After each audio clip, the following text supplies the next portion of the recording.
Okay, welcome back everybody to part 2 of Linguistic Terminology. Before we start, now that you've had a week to think about what I threw at you last time, are there any more questions about what we spoke about last time?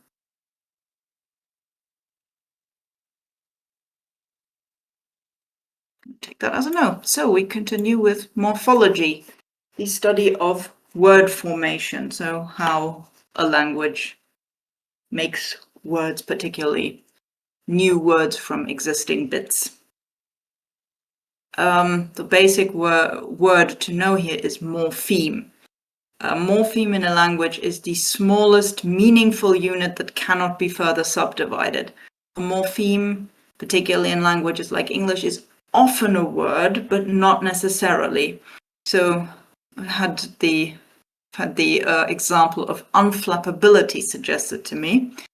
That consists of un, flap, able, and itty. So flap can absolutely stand on its own. Able, yes, that is also a verb on its own in English, but in this particular case, it's really more of a suffix. But un and itty cannot stand on their own. So these are still morphemes because they have a clear meaning, right? If you put un in front of a word, it generally turns it around. Even sometimes you can do this with and form words that don't really exist, and you'll still be understood. And itty forms a noun out of something. It's one of many so-called nominalizing suffixes in English. So yeah, these are morphemes that cannot stand on their own. And in Klingon, of course, you have the affixes. The root or radical is the core of a word. So if we go back to unflappability, that would be flap. It's also what you might use for the core of a word, though that's more commonly called stem, where that gets changed. So for a really, really basic example, when you have a plural of a noun in English, houses, let's say, then the stem is house. We don't really talk about it that way because English has so little changes to words that this isn't necessarily a meaningful word. But if you've ever studied a language like, say, Spanish or French, you've come across verb stems. That's also kind of root or radical. The word root is also used for the base of a derived word. So when a language, for example, let's say English has a lot of French words in it, as I'm sure you're all aware, then we might call the French or the Old French word that forms the basis of the English word. We could also that's also sometimes called the root. So somebody, of course, when I look around myself, I see only. Okay, let's not go with French. Chocolate, right? The root of that word is the Nahuatl, chocolat. That could be considered the root. Right, and then we have affixes. Affixes are morphemes that have to be attached to another word or another morpheme. A prefix goes in front, a suffix goes in the back. That's what we have in Klingon. If you're curious, there are also infixes that go in between or circumfixes that go around. All of these exist as well, just not in Klingon. Now, when we classify languages, we often do this by their preferred way of changing words, now less to form words with new meanings and more to make variations of the word. So we'll start with agglutinative. You might see the word glue minus the E in here, and that's on purpose. So agglutinative languages glue bits together to form words. And if you look at this, if you think of the black one here as the word root and the colored ones as affixes, then this already looks quite a lot like a Klingon verb, right? So we have a prefix, the verb, and a couple of suffixes. Those are agglutinative languages. Languages on Earth that do this are, for example, Hungarian, Finnish, or Estonian. And we have fusional languages.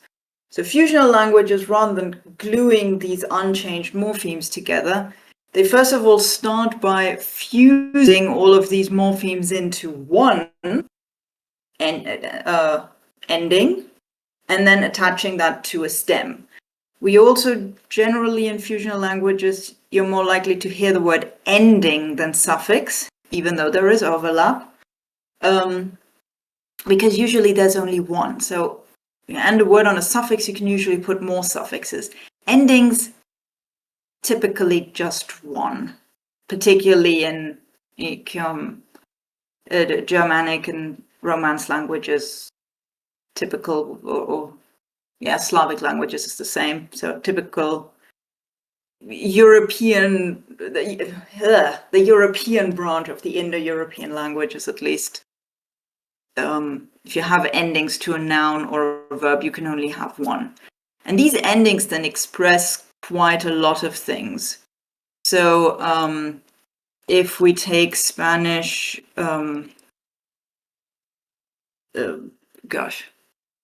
let's say, oh god, sorry, I'm blanking right now. Goodness gracious. Let me make sure before I completely botch this.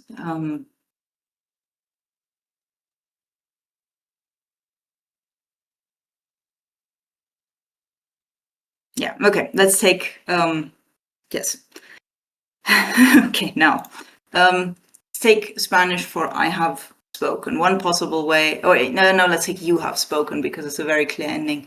One way of expressing this is hablaste. So hablar is the infinitive for to speak, and this ste, really, ste ending, expresses 5 things. Expresses you, so second person, singular, past, perfective. So past means it happened in the past. Perfective is a kind of aspect. We'll get to that, but you've probably heard of it when you've studied Klingon. And indicative, that's the verb mood. We'll also get to that. So this one ending expresses these 5 things. If we have an agglutinative language, that language may, in theory, use up to 5 different morphemes to express this, right? One for you, for the second person, one for singular, one for the past, one for the aspect, and one for the indicative. Now, in reality, I don't think there really are languages that will mark all of this stuff separately. So I'm at least not aware of a language that really separates out the marking of the person and the number. So where really, usually you will have one ending that means second person singular and one that means second person plural. But yeah, let's say in theory, that could happen.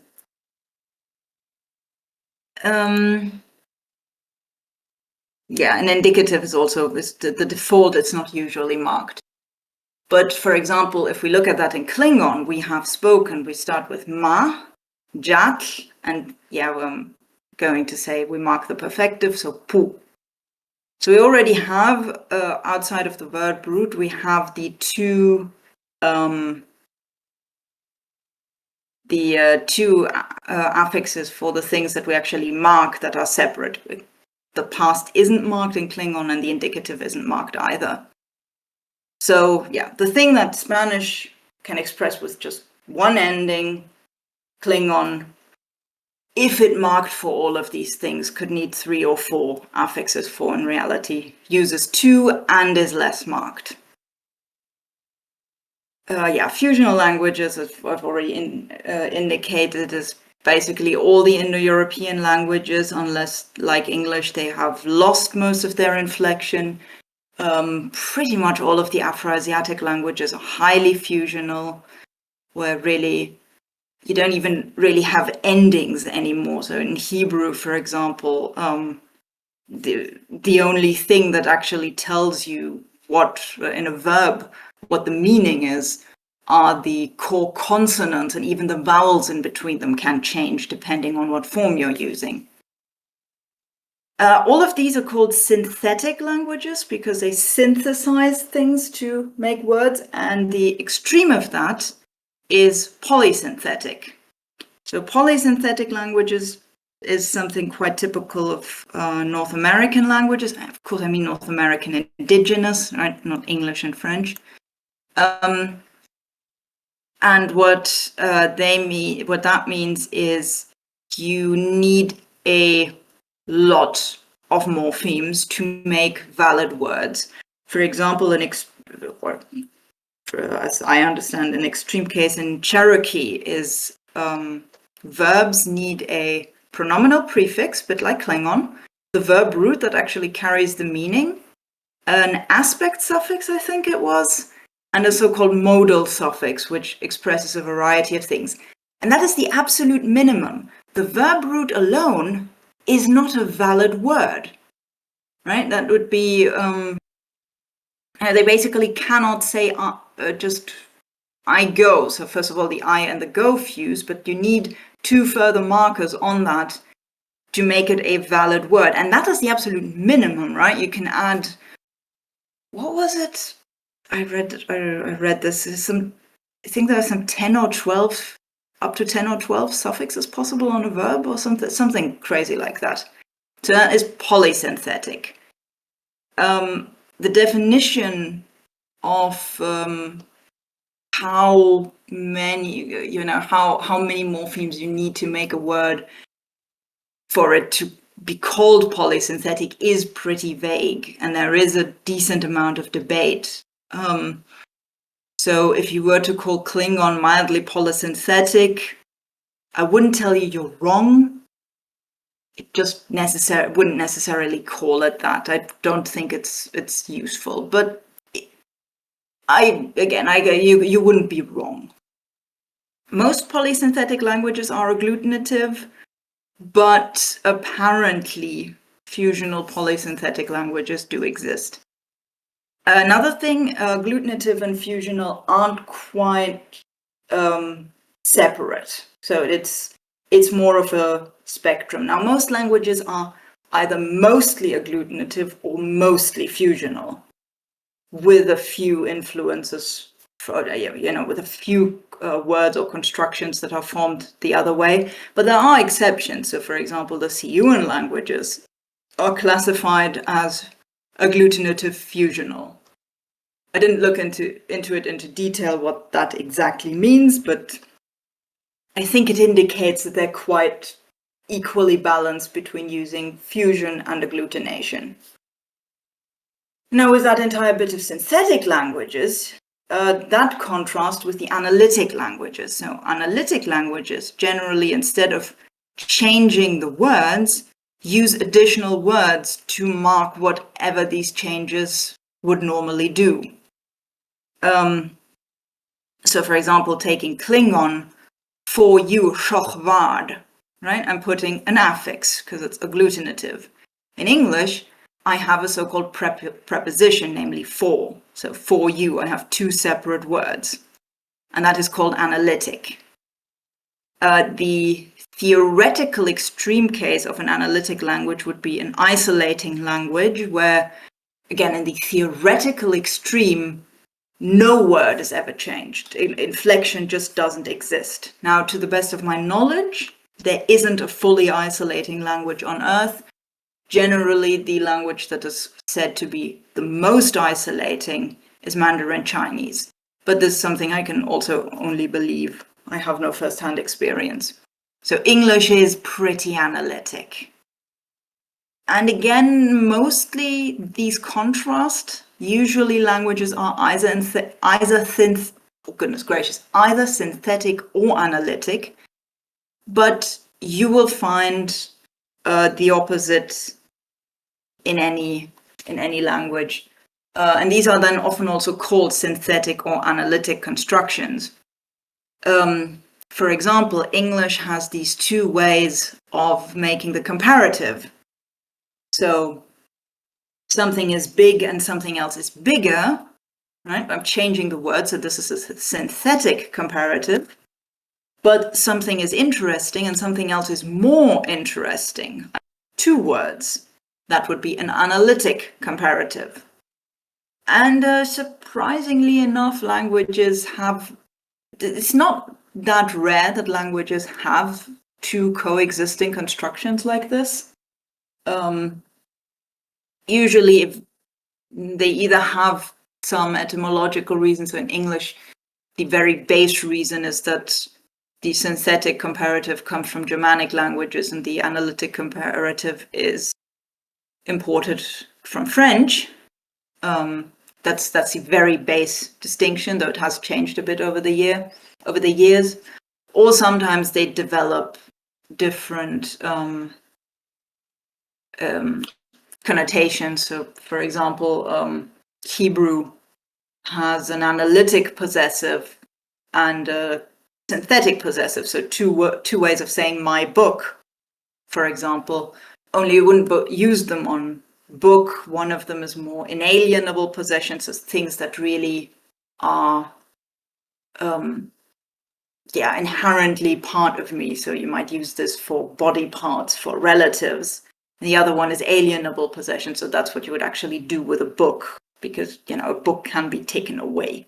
Stuff like that. Right, next thing in morphology is processes. So processes for making new words out of old ones. The first one is derivation. That generally refers to starting with a word of one type and making words of another type. So you see the examples here from bold. You can make embolden, so the adjective, into a causative verb. This is basically what the Klingon wejmaH does, or by adding ness in this case, to a noun. This is derivation. You can, however, it's also sometimes used if you derive a word from a different language. That's also sometimes called derivation. Inflection is when you change a word for its grammatical properties. So this doesn't form a new word, just a new form of the word that expresses something a little different. So something like forming the plural, one table, two tables. That is inflection. It's still a table, or several of them, just I'm expressing that there's several of them. Similarly, go is just the base form of the word, but he goes needs that ending. That's also a form of inflection, to be more precise, a form of conjugation. When you inflect verbs for the subject, that is called conjugation. Generally, again, something that will come up is that a lot of this terminology is based on Greek and Roman descriptions of their own languages and is therefore most adapted for Indo-European languages. And sometimes the applicability to other languages is a bit questionable. So if you want to call Klingon prefixes conjugation, I'll leave up to you. Some people might, others might not. Yes, productive. A process is said to be productive when it is used by native speakers to make up new word. So for example, the word sing has the past tense sang. The word ping, which is almost exactly the same, but is a far, far newer word. If I say, my computer pings your computer, you'll understand me. Now let's do that in the past. My computer pang your computer. I'm sure you have no idea what I'm talking about. It probably doesn't even register as a past tense. Because you're not making that connection. And that is because this way of making a past tense, sing to sang, or drink to drank, or sink to sank, There are probably a few more, but those are the ones I can think of right now. This is no longer productive. What is productive is the hyperregular ED. So my computer pinged your computer. That is understandable. And even if I completely and utterly make up a verb right now, if I just put ed at the end, you will understand that it's a past tense, even if the verb doesn't make sense whatsoever. Similarly, I can do that with the plural s. If I use a word that doesn't exist and I put that s at the end, a native English speaker will understand that I'm talking about the plural, even if they don't understand the word I'm using, because I just made it up. So those things are called productive. It's generally the very regular changes that are productive, but that also depends a bit on language. In English, it's really just one way of forming verbs that is still productive, but for example, Russian has at least 2 types of conjugation that are productive, and I think at least 3 types of declination, which is what you do with nouns, but I'm no longer certain. Lexicalization. That is when a word is adapted into the language and, how do I say? It gets fully adapted into a language and integrated also into its grammatical system. So, for example, things like brand names becoming words is a very typical example of lexicalization. So Hoover, for example, is the guy, I don't know if it's the guy who invented the vacuum cleaner or first marketed it or something like that, but he was important. So now the Hoover is a vacuum cleaner, and to Hoover is to use it. Klingon has a few examples like that. A very obvious one is neb, which originally meant beak. So that's a body part, so the plural would have to be nebru. But it has also been adapted to mean nozzle, and there it got fully lexicalized because usually Klingon plurals are based on the original meaning of the word. So you would expect that even nozzles is nebru, but it's got so completely lexicalized that the plural is now wejmaH. Right, compounding is when you add 2 words together. Jol and pa gives you jolpa. German is infamous for that, with our Rindfleisch-Etikettierungsgesetze or Donaudampfschifffahrtsgesellschaftskapitänsanwärtermütze. Klingon doesn't quite do that, and as a community we have generally agreed that we don't form words this way ourselves. This is reserved for Mark Okrand, which would mean that it is not productive. But because it's a conlang, it's not productive because we have agreed to not use it productively. It could very well be productive among Klingon native speakers. We will just never know. A loan word is a word that gets borrowed or loaned quite simply from another language, typically unchanged or almost unchanged, with only the changes necessary to make it pronounceable to the speakers of the loaning language. So an example for that is calque, which is from French, calque. If you're wondering what that means, that's our next word. A calque or loan translation is a word that gets adapted from another language, but rather than taking it as is, you look at the parts and you translate it part by part. So an example for that would be the English word loanword, which comes from the German word Lehnwort.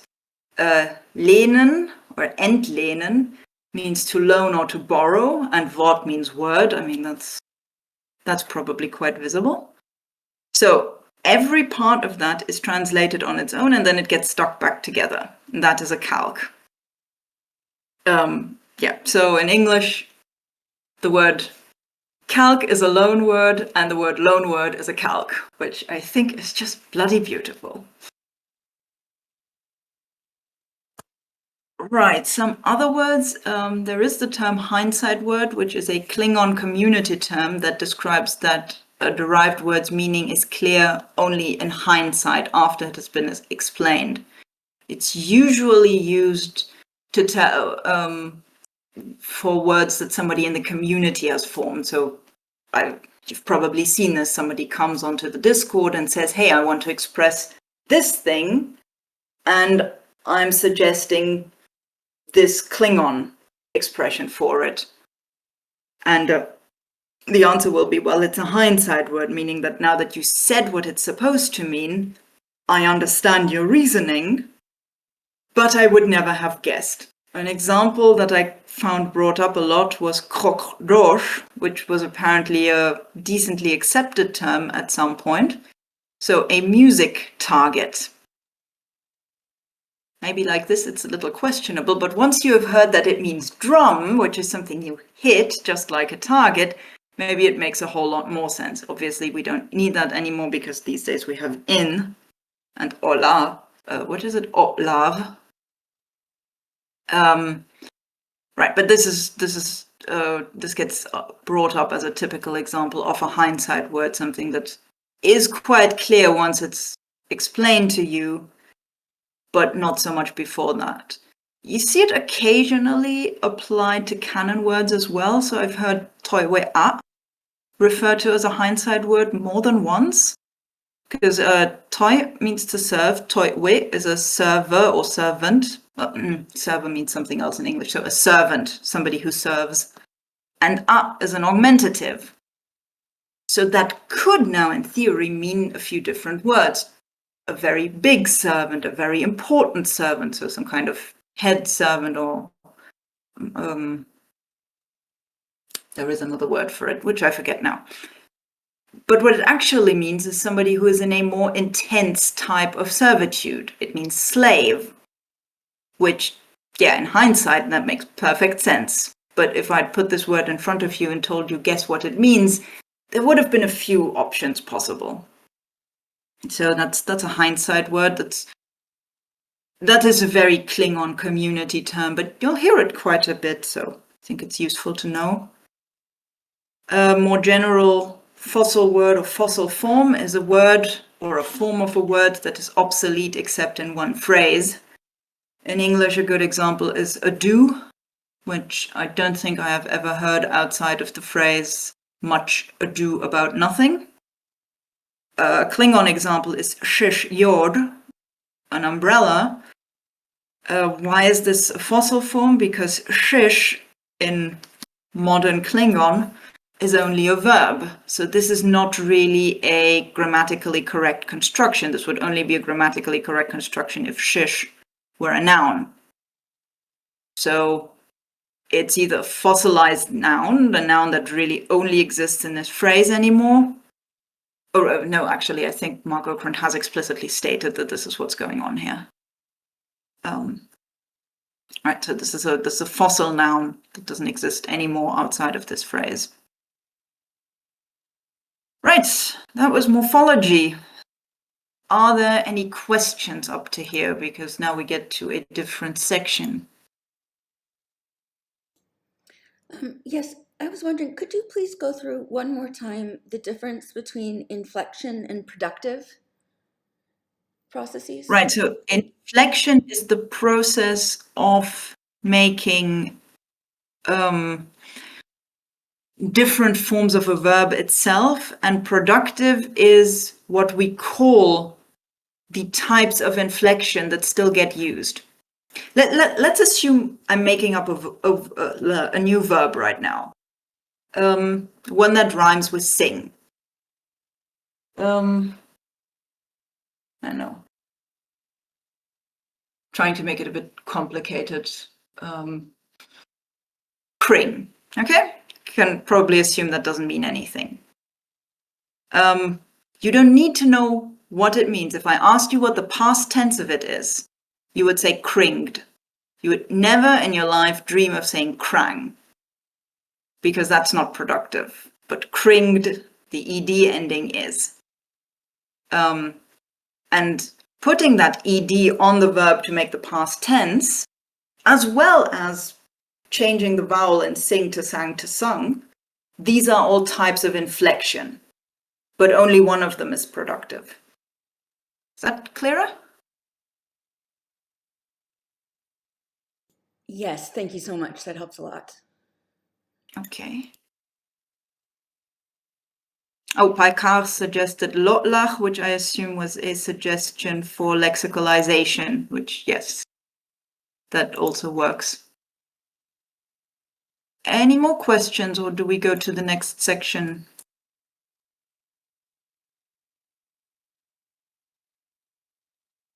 Let's do grammar.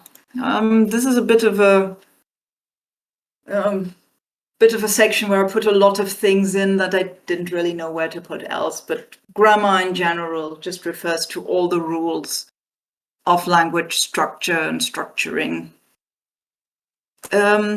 Some basics. We have here a Klingon sentence, kat rok veler, and I put the jich just to be clear. So I see the red building. I'm going to just say rok means red for now, for ease of discussion. The first thing we have is agreement. So agreement is that the verb veler needs to have a form that matches its subject. That's the same in a lot of languages. Again, if you speak something like French or Spanish or Italian, the form of the verb always agrees with the subject, and the same in Klingon. The interesting thing in Klingon is that it also has to agree with the object. And that sort of thing is called polypersonal agreement. There are languages on Earth that do this. The only one that I know that has something similar is Hungarian, but there it's just whether or not there is a direct object or not which person it is in. But yeah, polypersonal agreement exists on Earth. Agreement are also other things. So, for example, in German, you need the article and the adjective to agree with the noun in its gender, its number, and its case. So, this sentence in German would be, ich sehe ein rotes Gebäude. But now if I change out Gebäude for words that have a different noun gender, you can see, so Turm, a Gebäude is neuter, Turm meaning tower is male, and Halle meaning hall is female. And you see that the forms of both the article a and the adjective red need to change. So this is also a kind of agreement. And all of this is now happening also in a particular case because this is an object. And it would look different if the red building were the subject of the sentence. That is also agreement. It's not just verbs. The things that describe nouns also very often have to agree with the nouns. All of this agreement is a form of government or rection. One type of a sentence is said to govern another if the second part has to agree with the first. So the subject of a sentence governs the verb because the verb has to agree with the subject. It can also be said that a part of a sentence governs a particular form. This is actually where this word originally comes from, is that in Latin, a verb or a preposition governs a particular noun case, saying it demands that a noun that comes after that verb or that preposition has a particular case. If you're not familiar with noun cases, by the way, we will get there. I will quickly explain what that is. A type of word that modifies another is a modifier. So this verb, this Klingon adjective-like verb, used like this on catch is a modifier. And it's the same in English, a red house. Then both, in English there's then even two in this phrase, both a and red are modifiers to house. Note though, if it were a different sentence, and I were to say the house, or the building, I'm sorry, is red, so dog catch, then dog functions as the verb of the sentence and would not be a noun modifier. So it's only a modifier because it is in this position and describes the noun. Modifier is a type of dependent. A verb is also a dependent on a subject. A dependent in general is a word that depends on another to determine its grammatically correct usage in a sentence. So we already said the verb needs to agree with the subject. So the verb looks to the subject to know what form it needs to be in. That means it is dependent on the subject, which of course in Klingon also means, oh no, I didn't mark this, that it is dependent on the object, because the object also tells a Klingon verb what form to be in because of the polypersonal agreement. The other way round, though, the subject is an argument of the verb.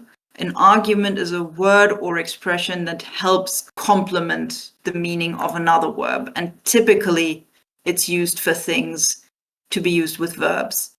So just see has a meaning, right? But to complement it, because it's really not particularly useful to just say see, you need a subject to know who does the seeing and an object to know what is being seen, and then you have, I see the glass. And it becomes sensible. So that's an argument.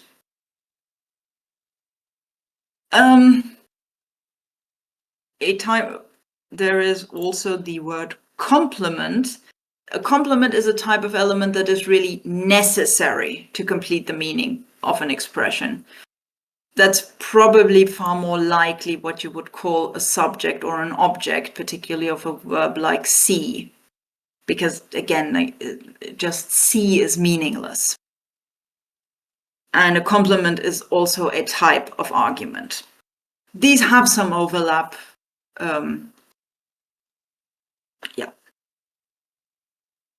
Right. A big part of grammar is parts of speech. These are word types that all behave in the same or similar way grammatically. Right, we'll start with nouns. Nouns are words that represent concrete or abstract things or living creatures. People, animals, plants, things, ideas, concepts, all that sort of thing is nouns. Nouns can have classes. In Klingon, they have 3 beings capable of language, body parts, and pretty much everything else. And these are distinguished by the pronoun that is used to refer to them. So a language user is rach, several of them is chach, and everything else is och or bich. They are distinguished by the plural and the possessive ending. Now, a noun class typically has an overlap between grammar and meaning. So, as you can see in Klingon, these are very meaning-based categories, right? I need to know the meaning of a word to know if it is something that describes a language user or if it is something that describes a body part. Is entirely, there is nothing inherently in this category to the word rob if I don't know that it means hand and is therefore a body part. So there is always this overlap. However, you can't just have a noun class based on meaning. If that were the case, I could just make them up, right? I could just say, hey, let's have noun classes in English and base them on color. And so, yes, this black pen would be a different noun class than this silver pen. That, of course, makes 0 sense. So there also always has to be a grammatical aspect of it. So it's not a valid noun class if there isn't some grammatical difference in the way these nouns are treated. Now, what that difference is can be entirely different between languages. So in Klingon, we have the pronoun plural and possessive. In Indo-European languages, we typically have such things as the pronouns, the forms of modifiers. In Afro-Asiatic languages, to a point, it's even the verb forms. So you know how in English it's he goes and she goes, it's still the same form of the verb. He goes, she goes, it goes, that doesn't change. Well, in Middle Egyptian, definitely, in Hebrew, definitely, I think also in Arabic, these actually have different forms. Of course, I picked something that in Hebrew is horribly irregular. So let me take a regular verb to not make it so difficult for myself. And I need the past tense because it makes more sense. So he eats is hu achal, and she eats is hi achala. So there, the noun class, which will for every noun determine if it's male or female, also influences some verb forms. So you see, what it influences can be different. One particular noun class that you've almost certainly heard used is gender. The reason you've heard it used is that it exists in just about every Indo-European language. And to a point, yes, including English. Now, for the most part, English nouns that do not refer to living beings that have a natural gender are all it. But the fact that English even distinguishes he, she, it is on its own a pretty good indication that English used to have all of these three genders.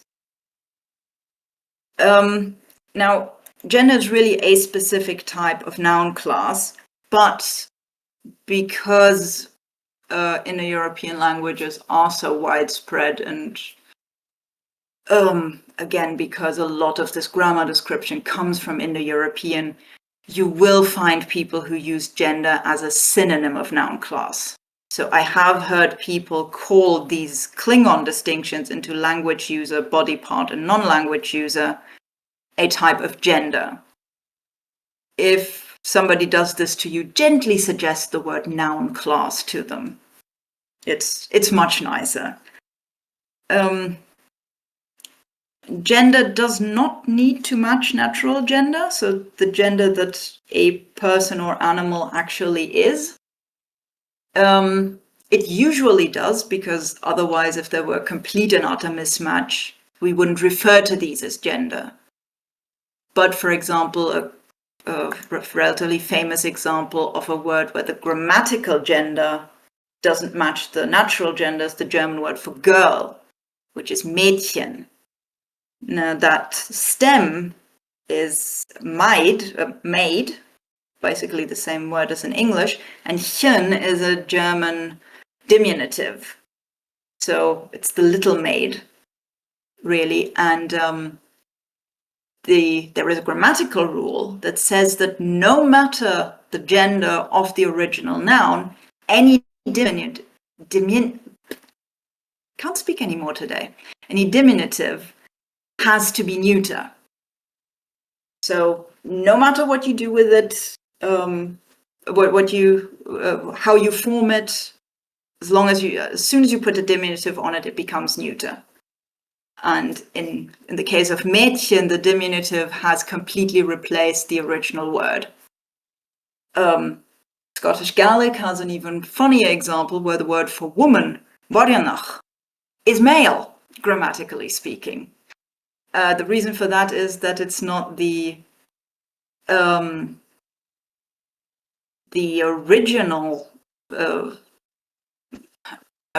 oldest word for woman, but it is a formation that basically means the female one. It comes from the adjective bodyan, meaning female, and this ach ending is a bit like the Klingon we, only that it can be only used on adjectives and not on verbs. So bodyanach is the female one. But there is again a grammatical rule that says any noun formed with this ach is male. So wejmaH, even though it means woman, is grammatically male and is back referred to with male pronouns. To give a bit of an example where something is female, even though that doesn't make sense with the natural gender, it is very common in Middle Egyptian that collective nouns, so nouns that describe groups of animals or peoples typically, have the ending T, which in all Afroasiatic languages denotes the female form. So they are all treated as singular female. Things like menmenet, meaning herd, which almost certainly consists of both male and female animals, is nevertheless grammatically female, but gets even more fun with words like chenit, meaning crew, ship's crew or group of oarsmen, or iset, meaning work crew. These would have consisted almost entirely of men. Well, no, almost certainly entirely of men, but the word is again singular female. So yes, you have a large overlap because otherwise the association would never have been made, but not necessarily all the time. And somebody wrote something in the chat. No, Madame le Juge isn't quite an example of that. It's really just more that the concept of a female judge is new enough that the French language doesn't yet really like a feminine form of that word. There's another one. Do all gendered languages have a dominant gender like one man with 1,000 women is il? No, because not all languages even make the distinction in the plural. So for example, Germanic languages typically don't even have that distinction in the plural. You can't distinguish a male and or female group of things in the plural. Similarly I don't want to go too far and say all Celtic languages, but all Celtic languages I have any sort of knowledge of. This is typical of Romance languages. Slavic also don't do this. Afroasiatic languages definitely do the same thing. 1,000 women and 1 man is a male group. Yeah, this is called generic masculinum or masculine. Just how the world was for a long time. Right, nouns. What's that? Oh, an insect. Nouns can have cases. I've mentioned these before. Cases are forms of the noun that mark them for grammatical role. This is common in Indo-European languages. Latin and Greek have that. German and Icelandic do, and all the Slavic languages. English has almost completely lost them, but if you've ever wondered why it's I see him and not I see he, that is a leftover of a case. Now, if you want to call Klingon affixes a case, I don't know. I'm not going to stop you. It may be useful. The comparison may be useful for some, particularly people coming from German. But I've seen the terminology of cases used quite a bit, even by the people who don't call these cases. I'm going to introduce you to the cases that can apply to Klingon. The easiest of which is the nominative. The nominative is typically the completely unmarked form of the noun that is used as a subject.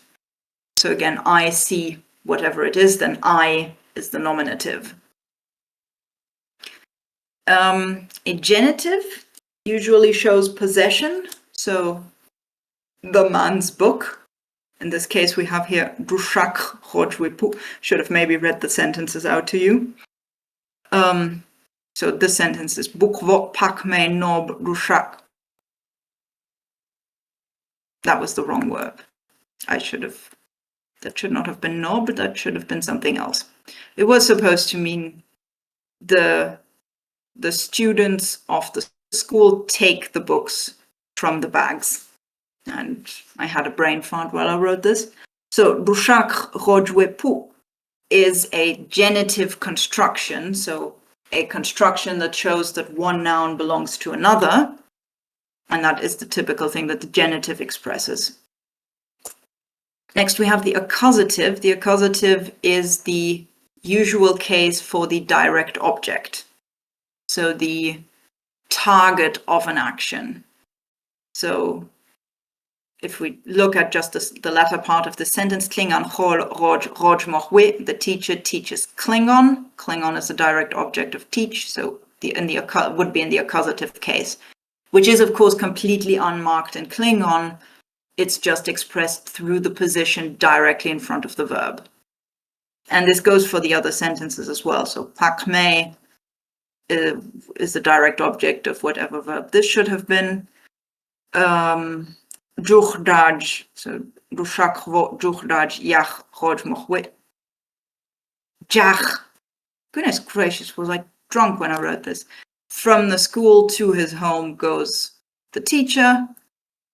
Padaj el wejmaH, into his room, the student enters his room.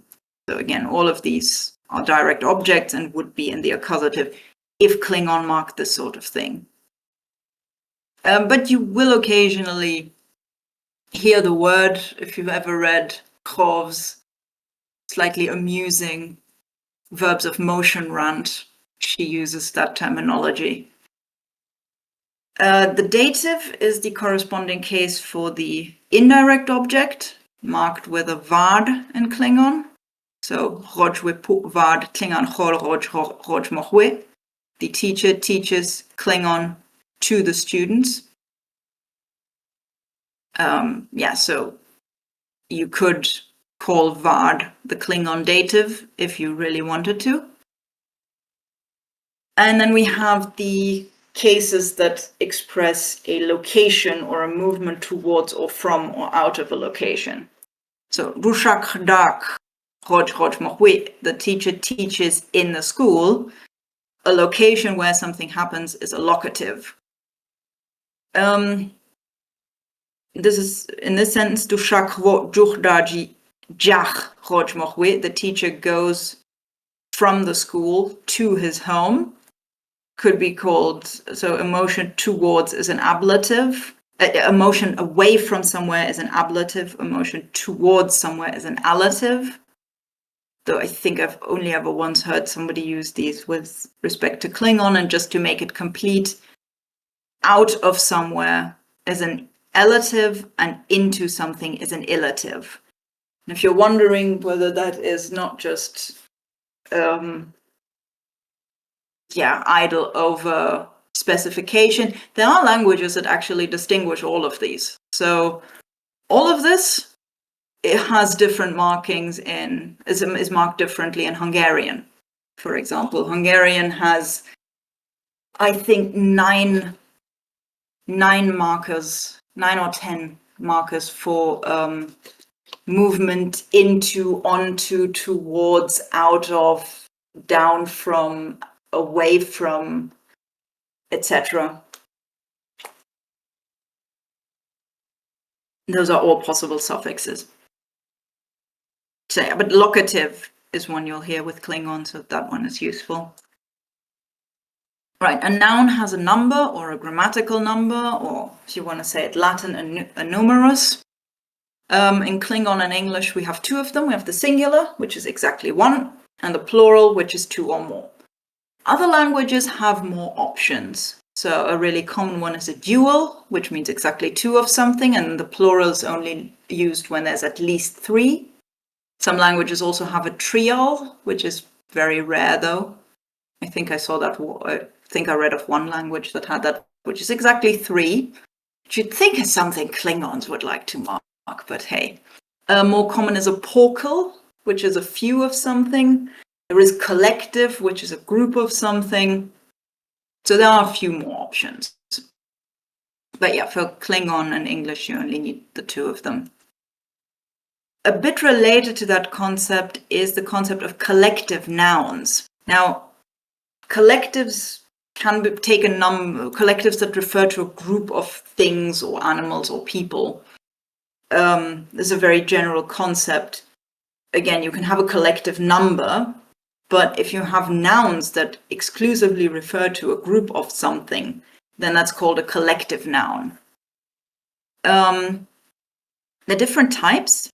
So a mass noun or an uncountable noun is one where any amount of the thing that the noun describes is treated as an undividable mass.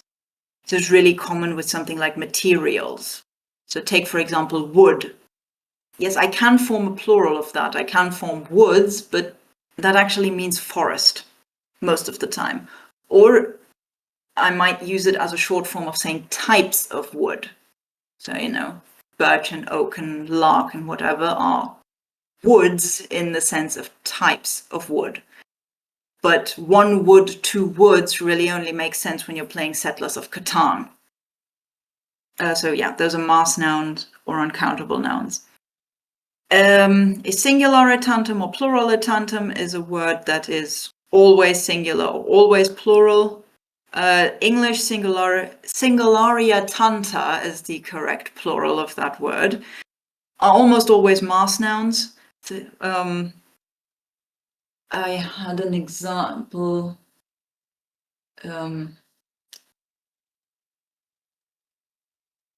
Goodness gracious. I'm blanking on that right now. They're usually mass nouns. Pluralia tanta are things like trousers or scissors. What's a trouser or a scissor? Not really a word in English. And then there is collective singular. That's a word that refers to a group but is treated as grammatically singular. And that is the, say, more technically correct term, or the more technical term for what we call in Klingon inherent plurals. So, rai, targets, refers to a group, to several targets, never to just one, because for that we have dosh. But it is treated as grammatically singular. The correct way to say we see the targets is rai we ler, not de ler, which would suggest a plural object. So that would be the technical term for that is collective singular. If you remember from me talking about non-natural genders, those Middle Egyptian terms I mentioned that refer to a group of people or animals, but with a singular noun, that's also a collective singular. Right, and then we have a bit of a Klingon-specific thing, the location noun or locative noun, which are all these nouns that are used to express an area with respect to another. So, Bing, area below, red, area next to, Klop, area in front. So we call these location noun or locative noun, but they're a bit of a Klingon specialty. Okay, next type of a part of speech is verb. A verb expresses an action, an occurrence, or a state. And they can have some fun properties as well. Tense is an easy one, when in time the action happens. I ate was in the past. I eat, currently happening. I will eat is sometime in the future. Klingon doesn't mark for that, unfortunately.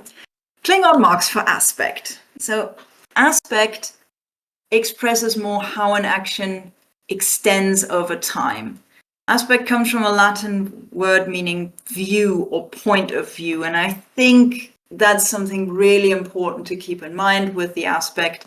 It's a point of view, and there often isn't a clear right or wrong. An example I found in a Russian textbook once that I thought was really neat. Imagine a big military parade. By the way, the pictures are just chosen for convenience and do not express the author's political opinions in any way. If you're a spectator of the parade, you can see the beginning of it and, well, almost the end of it. And so you can see the entire thing from start to finish. You overlook it all.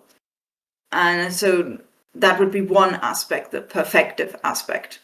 Whereas if you participate in the parade, you can see, 3, 4 rows goes in front of you. If you were to turn around, which you're probably not allowed to, you'd see about as far back. So you cannot see either the beginning or the end. So to you, the exact extent in time of this parade is entirely unclear. And that could be expressed in a different aspect, the imperfective. So generally, this is the main aspect distinction, perfective versus imperfective. Perfective is a single completed occurrence without any substructure, whereas an imperfective is ongoing, continuous, or habitual. Now, technically, the aspect of a completed action is the perfect aspect, but it is very often subsumed under perfective, because particularly in English, perfect really refers to a tense and aspect combination. They're no longer completely separable in English. Therefore, if I want to get extremely technical on the TKD, which you really shouldn't do because it's pointless, we all know it was written tongue-in-cheek, then a lot of what Mark describes as a perfective aspect could be argued to really be more of a perfect aspect. And I would highly recommend we don't do that and call it all perfective aspect, because it's far, far easier and you'll generally be understood. Imperfective aspect has a subtype we can call progressive or continuous, which specifically refers to ongoing actions. Verbs have also a thing called valency. Remember those arguments we were talking about? The thing that a verb needs more or less to complete its meaning. Well, how many arguments a verb has or can have determines its valency. A verb can be avalent or impersonal when it takes no arguments whatsoever. That is possible in Klingon. So, for example, something like shishtach, it is raining. I'm not specifying who or what is doing the raining. I don't need to. In English, you may hear I say it is raining. That it is a so-called dummy subject, because English doesn't do fully avalent or impersonal verbs. A monovalent or intransitive verb has one argument, which in Klingon is, I think, pretty necessarily the subject, except for indefinite subject construction. So, krong be, the woman sleeps. The woman is the subject and the single argument of the verb to sleep. Next one is bivalent or transitive, when a verb can have two arguments, typically a subject and a direct object. Pak lad be, the woman reads a book. The woman is the first argument, the book the second one. Trivalent or ditransitive is when you get two objects, a direct and an indirect object. Lord vad pak nob be. The woman gives a book to the man. So the woman, the book, the man, those are your three arguments. And in theory, you could continue that, but that's as far as it goes in Klingon. Be aware that some people are calling these verbs bivalent. That is not technically correct, but it's quite common in the Klingon community, where somebody thought that bivalent meant two objects and forgot that the subject is also an argument of the verb. So don't get confused with that if you come across it.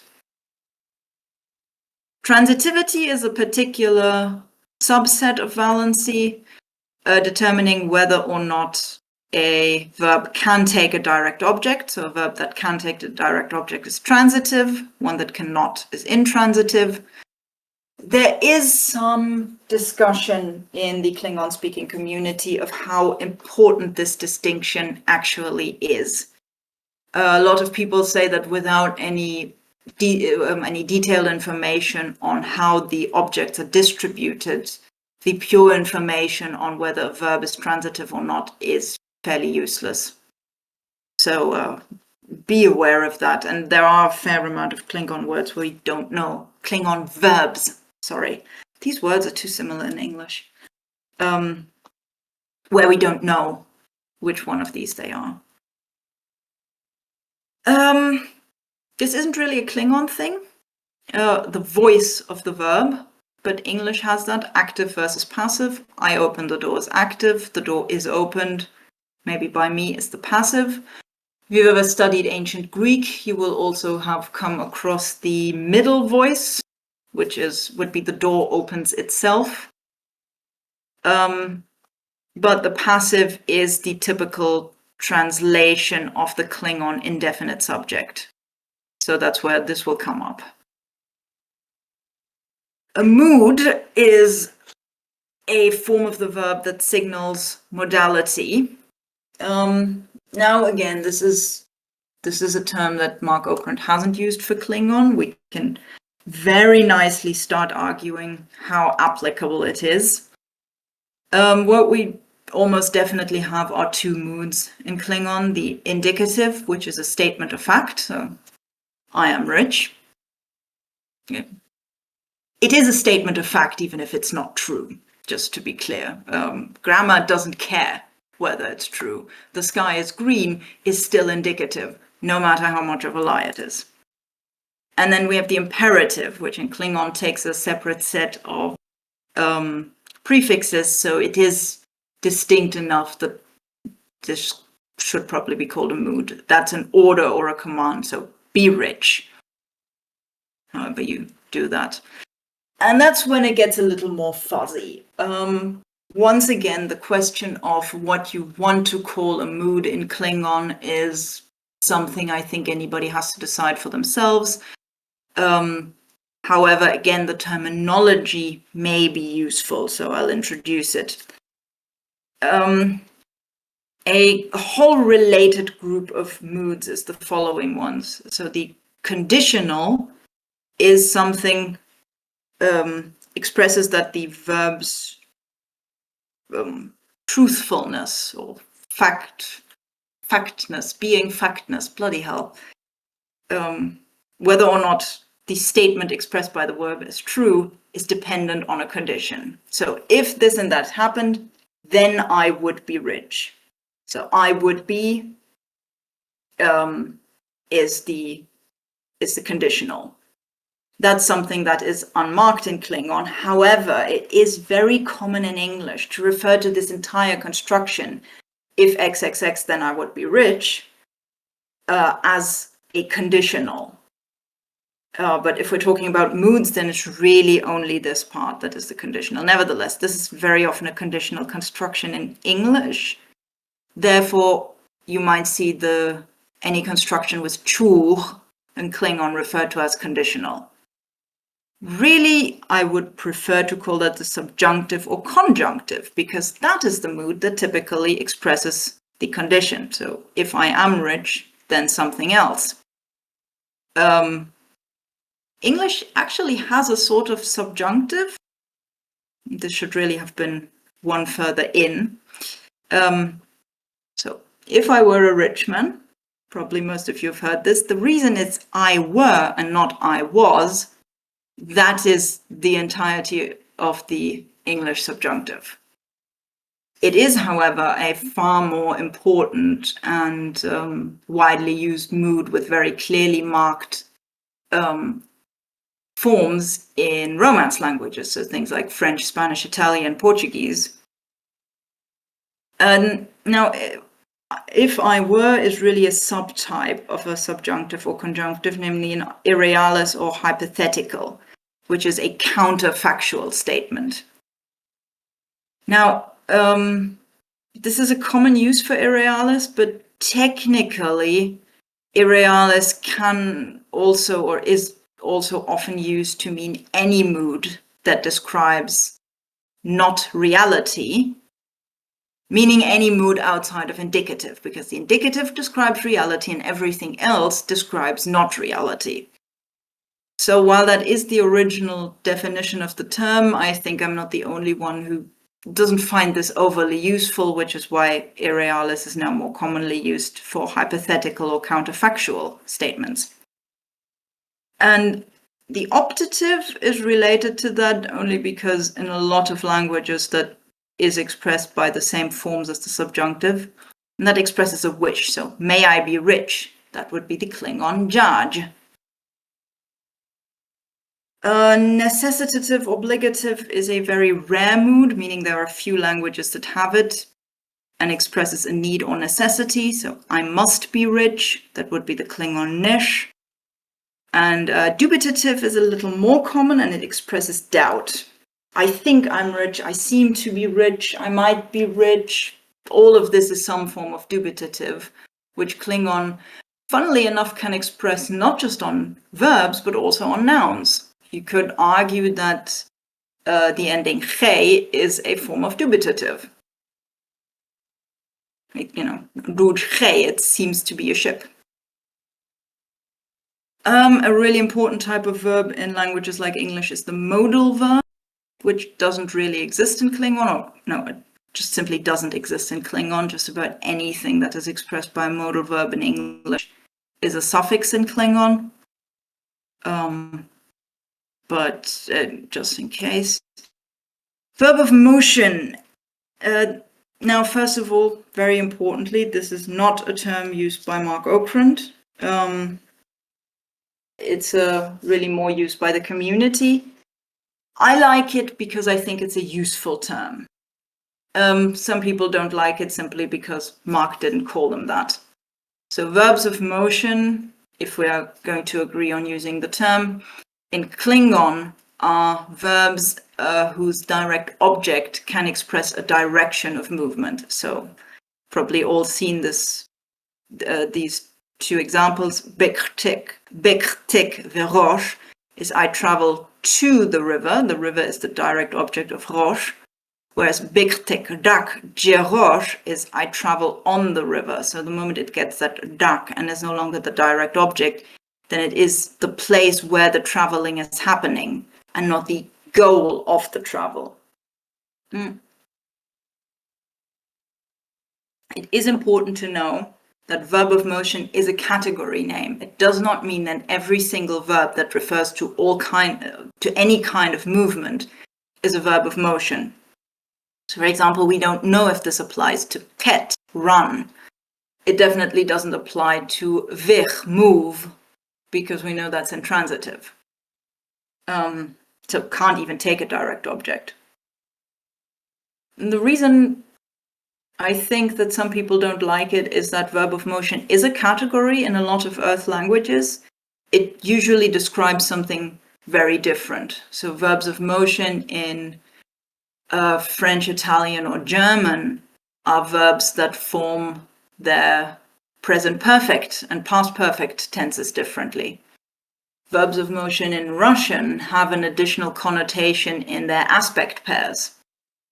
And that's where I find it interesting. It's verbs that describe motion have something special to them across languages. Just what is special is different. And that's why I think this, once again, completely different meaning in Klingon aligns well with that.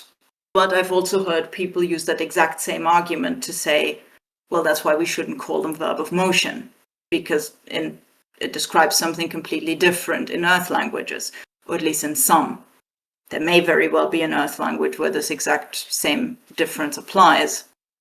But it does actually apply to a point in Slavic languages where the aim of a movement, the goal of a movement and the location of a movement are marked with different cases.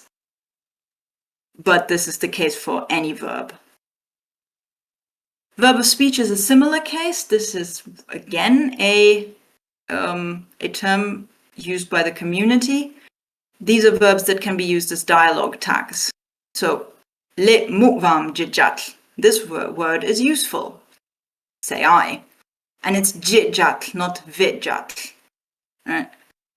There are only very few verbs that do this. I think it's jat, ja, jang, and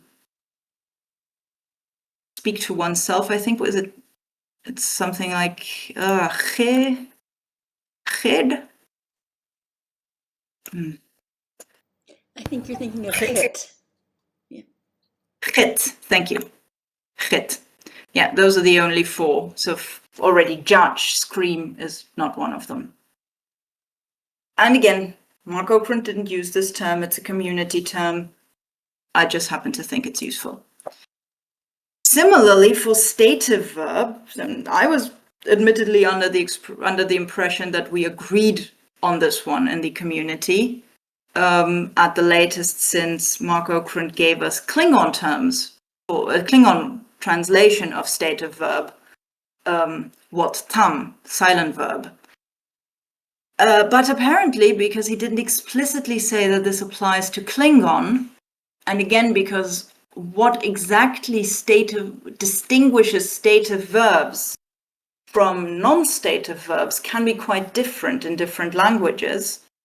There are also apparently a few people who say, well, we don't know if he's actually saying we can apply this word to Klingon.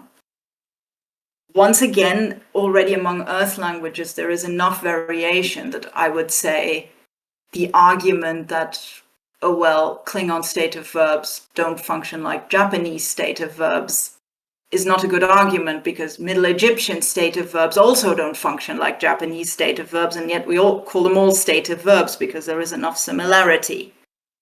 But yeah, just be aware, some people disagree on the idea that these should be called stative verbs or can be called stative verbs, but the rest of us use it for verbs that can be used adjectively. So, kanskrock, a or the red building, a verb that can go here and modify a noun like this, like an adjective would do in English. I think adjective verb is what we might be able to agree on, or stative verb, what I thought we agreed on. And an action verb is the opposite of that, but again, only if it's the opposite of a stative verb. So if you disagree that these Klingon adjectively used verbs should be called stative verbs, then you should probably also not be using the term action verb. Okay, and then we get to the third part of speech in Klingon, wejmaH, the leftovers. They really can be subdivided. So first we have pronouns, which replace a noun. Which pronoun to choose is dependent on grammatical person. There's first, second, and third, and this is something that is remarkably consistent across languages. So first person includes the speaker, second person includes the listener, and third person is everybody else. There is a hierarchy here. Any group that includes the speaker is first person, so we, I or we, no matter who else is in that. If the speaker is not included, any group that includes the listener is second person, no matter who else is included, as long as it isn't the speaker. So that's you. And only once neither the speaker nor the listener speakers or listeners are included can it be third person. So I can use they, English singular, they aside, only oh no, it's still third person. So I can use they only if I'm not talking about myself or any of you who are listening to me. That's grammatical person. The antecedent is really a word with two meanings in grammar. One we'll get to quite a bit later, but in this case, the antecedent of a pronoun is what the pronoun replaces. So when I say, I met a friend yesterday, he was going to the shop, then he is the pronoun that replaces the friend, and the friend is the antecedent of what is being replaced. Prodrop is a concept of something that languages do. It's short for pronoun drop, and it describes languages in which the pronouns can be left out. So English is not prodrop, because usually I have to say, I go to the shop. If I just say go to the shop, it actually sounds like an order. But Klingon is, mostly because it's marked on the verb. A really interesting thing about prodrop languages that I find fascinating is that they fall in one of two categories. Either they're completely marked for the subject, so there's zero ambiguity even if I leave the pronoun off. That's what languages like Spanish, Italian, or Klingon do. So, if I say in Spanish, hablo, I know it's I speak because that O ending on its own only happens with I. no other person, right? It's completely marked. Similarly in Klingon, jejak. I don't have to say jich, it's already clear. Or there are languages that don't mark at all. This is what Japanese does. Japanese is pro-drop despite the fact that verbs are not marked for the subject. So in theory, taberu could be I eat, you eat, he eats, she eats, it eats, we eat, you all eat, they eat. And it's entirely through context that it is determined which it is. And there is no in-between. Languages that mark even slightly, but not completely, are never pro-drop. So English, because it marks that one person, or the third person with that S, cannot be pro-drop. So I find that fascinating. And apparently it is for once actually something of a rule. Right, next, wejmaH adverbs. Adverbs describe a verb or sentence the same way that adjectives describe nouns. Now, here we get to another big point of contention in the Klingon community, mainly due to the fact that in TKD, Mark Okrand used adverb and adverbial as synonyms. He mostly calls them adverbials with just one or two cases of adverb. Now, what's the difference? The adverb is a type of verb, a type of word, right? It's the word that describes a verb or sentence. Adverbial is the role that an adverb plays in a sentence. And the difference here is that you can form adverbials from words that are not adverbs. So in the sentence, last year, what did I do last year? Last year I went on holidays to the UK. Last year describes the rest of the sentence, so it is an adverbial. But last is an adjective and year is a noun. None of them is an adverb. Whereas something like, I said, oh no, that's a bad example.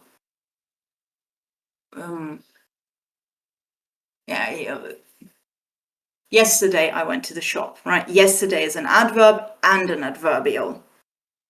Or also something, I run quickly. Quickly is an adverb and also an adverbial. Now that is the standard way of using and distinguishing these two words, although admittedly even in not overly formal English discussion of grammar, they're not always very thoroughly distinguished. Which I think is the reason that Mark Okrand didn't bother to distinguish them in TKD. But other people put meaning to that lack of distinction. So I have had a long argument about this. So just so you're aware, some people might protest calling these types of words adverbs and say that they are adverbials, and similarly will protest the idea that in a sentence like last year I went on holidays in Klingon, wat ben wat dak jirek. Wat ben is an adverbial. Now, again, I would argue we should approach it a little more descriptive. We have this terminology for a reason, and it's a little weird to just completely redefine it for Klingon. But that is my opinion. You're going to have to make up your own. So yeah, just so you're aware, calling these adverbs in Klingon is contentious. Adverbs come in two flavors: basic adverbs that are not derived. In Klingon, things like jashrut, dach, so likewise, sometimes, now. Derived adverbs are derived from another verb type, so slow to slowly. Klingon doesn't really do these, but English can derive an adverb from just about every adjective.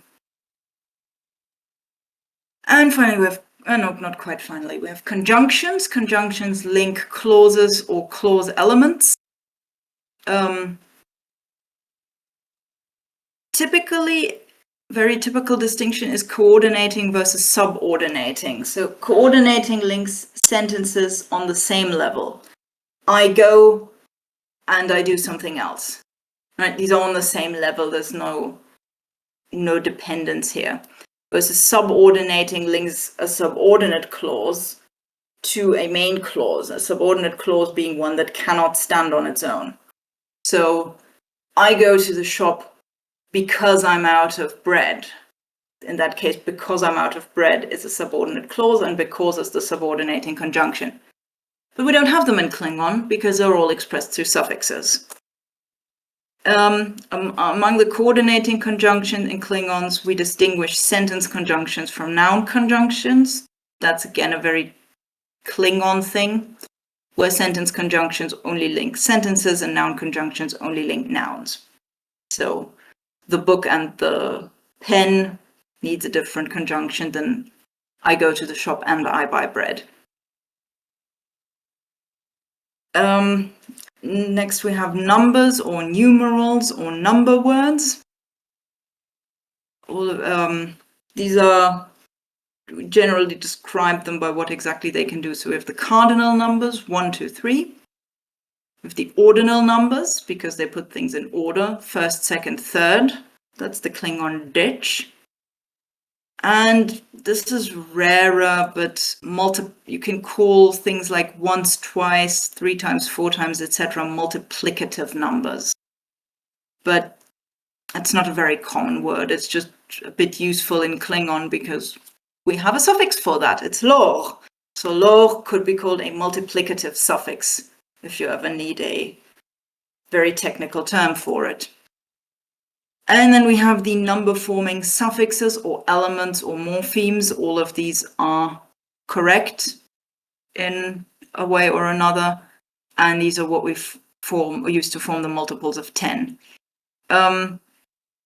Probably these days suffix is not the best choice because we now know that they can stand on their own. So maybe element or morpheme would be a bit better. The technical term for words used to ask questions, the wh questions, as we say in English, who, what, which, how. These are called interrogative words or question words. And finally, we have interjections or exclamations. These are about the only exception to the rules of forming correct sentences, in that interjections are allowed to be a sentence on their own. These can be exclamations like, wow! Greetings are interjections. Hello, goodbye. Response words like okay, yes, no, that sort of thing. Hesitation markers are often called interjections. Filler words, well, like when they like, where I'm getting at.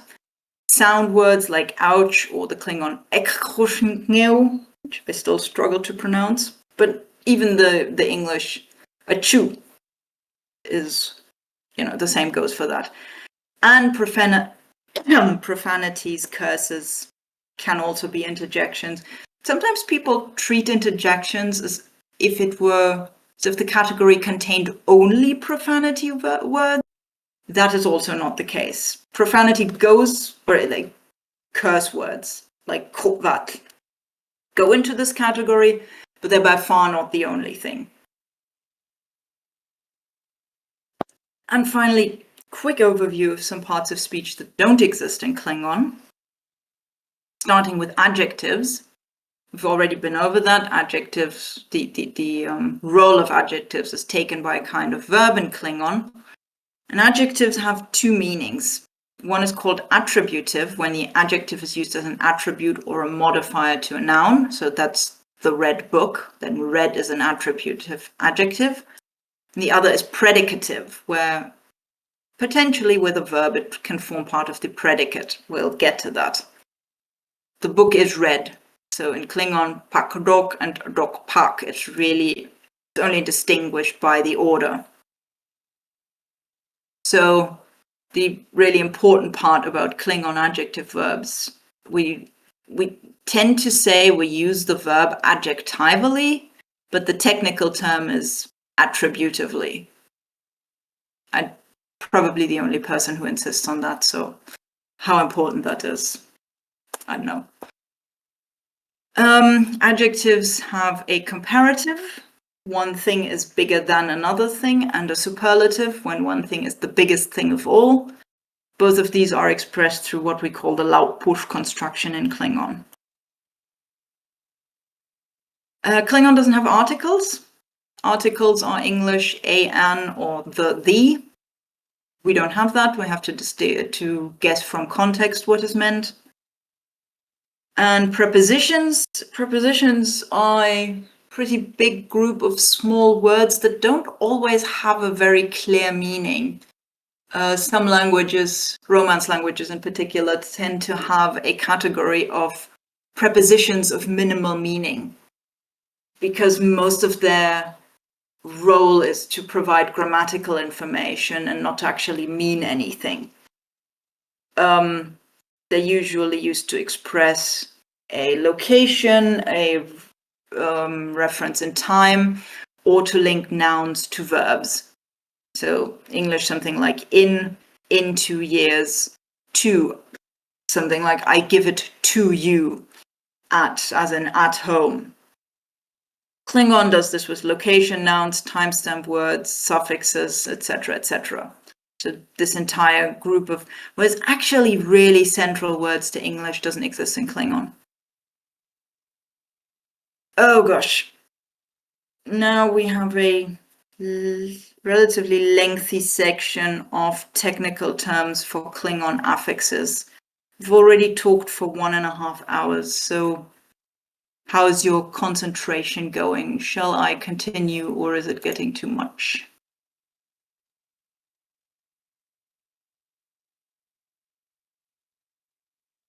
Yeah, me too, and my throat's getting dry. Yeah, I was thinking we might have to do a part 3.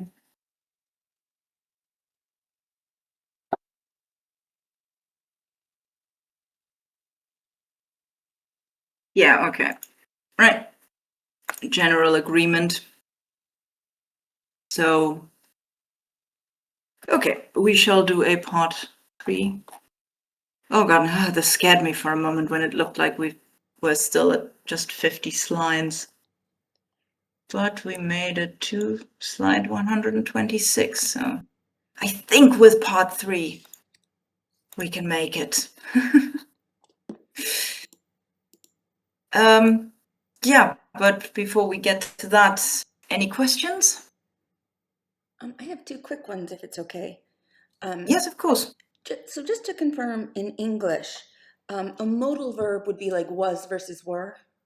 So, Oh, I actually forgot to explain what they okay. are. Modal verbs are verbs, they're very often a category of verbs that have slightly different rules to them. So in English, most modal verbs can be used with an infinitive without to in between. So I need, so for example, I'm trying to do something, right? I need that to. But for a modal verb, could be something like I may do something. I don't need that to. That doesn't extend to all of them, but generally modal verbs express so-called modality. So the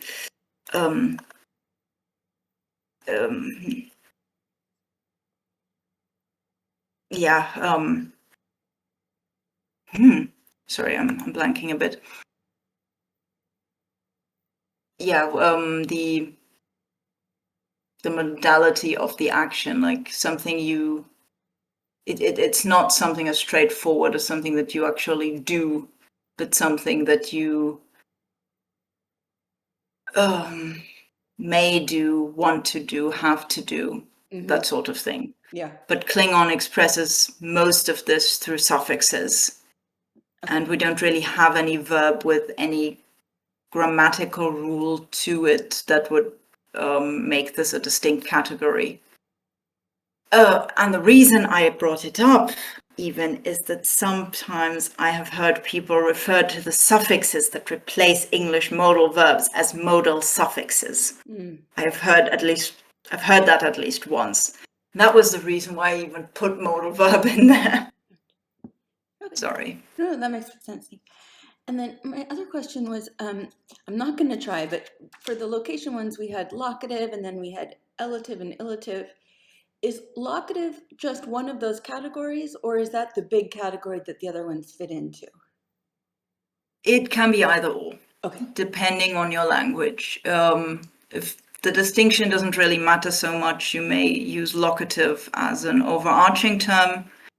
In something like Hungarian, you wouldn't do that because they're all distinguished, and locative then really only refers to something that is happening at a place. Mm-hmm. So in Hungarian, you would not call from, or the equivalent of from, as locative, because that is specifically the one that goes away. Okay. Exactly. Oh, thank you. Again, how much you want to use this for Klingon is a bit up to you, but so when other people use it, you will also now be able to understand what they mean by it. Finally. So, thank you. Any other questions? Is there anything in the chat? No.